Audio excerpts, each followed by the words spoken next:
So, your approaches to holistic lifestyles, how do they differ from our conventional medical practices? You know, when you go to a conventional doctor, they treat symptoms. So they're constantly working to put a band aid or stop the symptom itself. Example, I had a woman who is 27 now. At age 14, she started lactating. Really odd thing to have happen, something you definitely don't want to have happen when you're a teenager. And instead of finding out the root cause, which is what functional medicine does, they thought about the symptom. How do we stop the lactating? So they put her on birth control. And so now she's 27 and she came to me and she said, I want to get off of birth control. So she did that. First month had her period right away. She was really excited.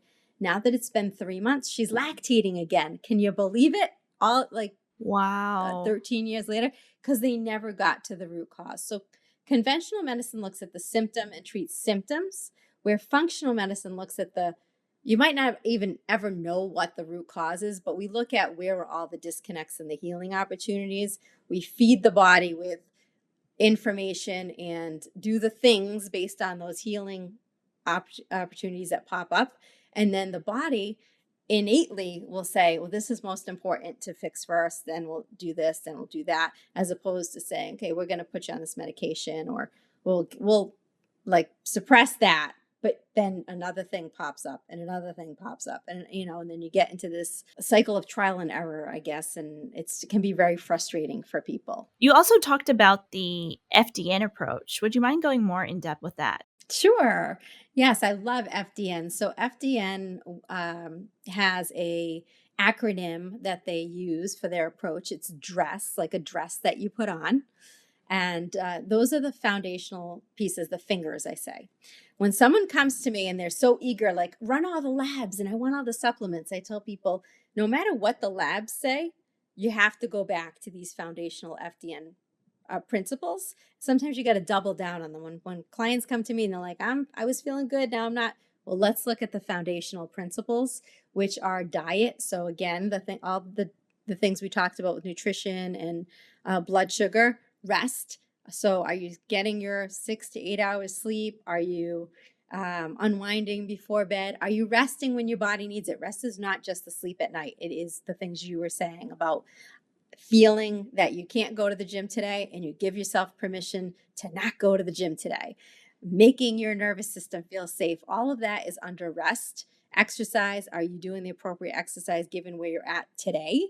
Stress. So stress is so important. Internal stressors that we talked about that might come up on labs. I don't rush right to labs because before I even had the authority to run labs and write protocols, I moved the needle with so many women without them ever doing a functional lab, focusing on these pieces. So stress, internal, external stressors, are you really managing them?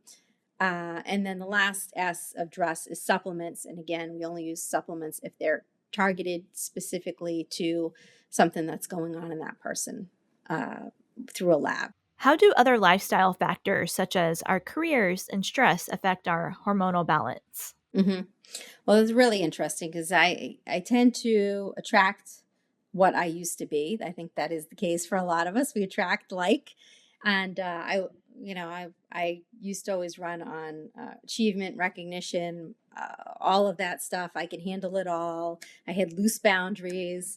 I was a people pleaser, all of those things. So I guess that's what I attract, and those are the women that have the most health issues with their hormones because they've just taken on so many stressors.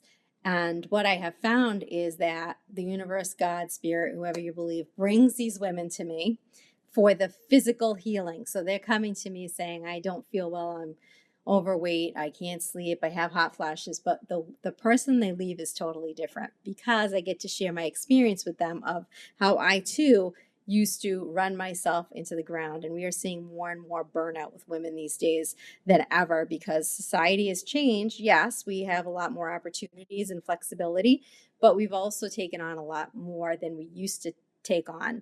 So, as far as choices, I've actually had women quit their jobs. Um, it's amazing when people sit and go, well, how did I get there, or why am I so stressed, and how important is this?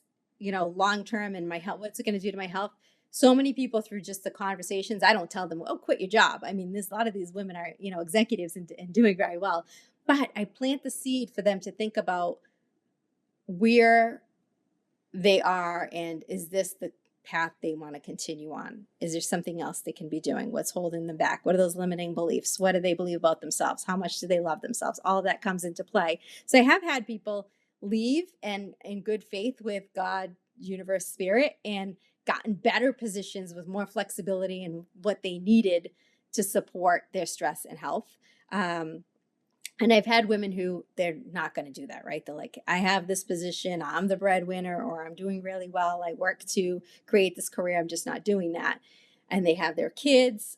They think that no one else can take care of their kids. So I really work with women to understand that they don't have to do it all. Like it's okay to ask for help. That was something I didn't do for a long time. It's okay for someone else to pick your kids up or just come over so that you can take a bath or take care of yourself or go to the gym or do whatever those self-care things are.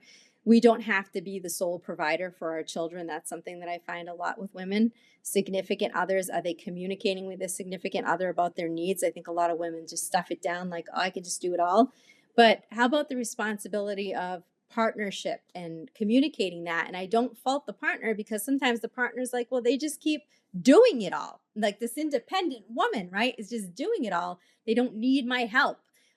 So coming back to the divine feminine and embracing help, nurturing, self-care, and some of the things that we start with, because, someone's not going to just quit their job or feel comfortable having that conversation with a partner right away is just getting in touch with themselves either first thing in the morning or at night and doing a body scan, laying in bed and just starting at your head and checking in with your body to say, how do I feel?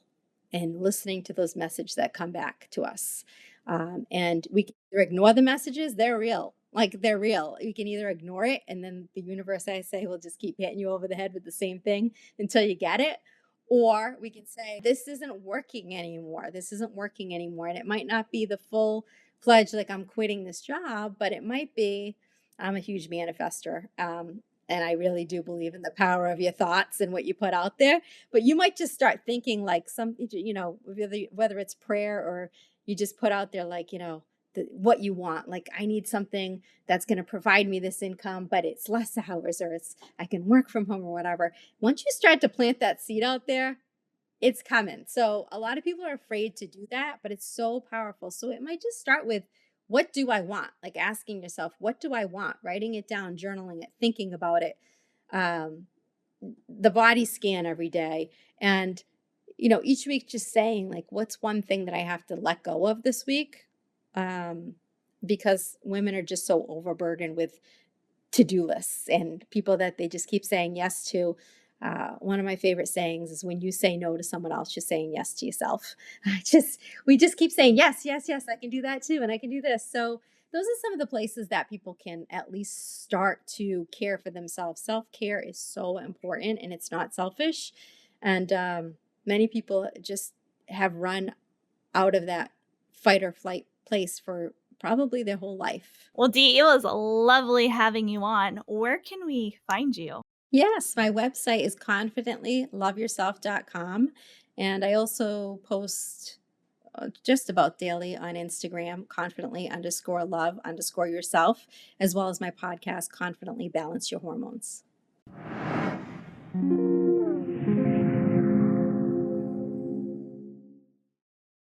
Hey guys, I would like to take a moment to introduce you to our app, Yoga Plus. You will have access to an incredible selection of videos led by top instructors in yoga, fitness, nutrition, and so much more. Download our Yoga Plus app available on iOS and Android today.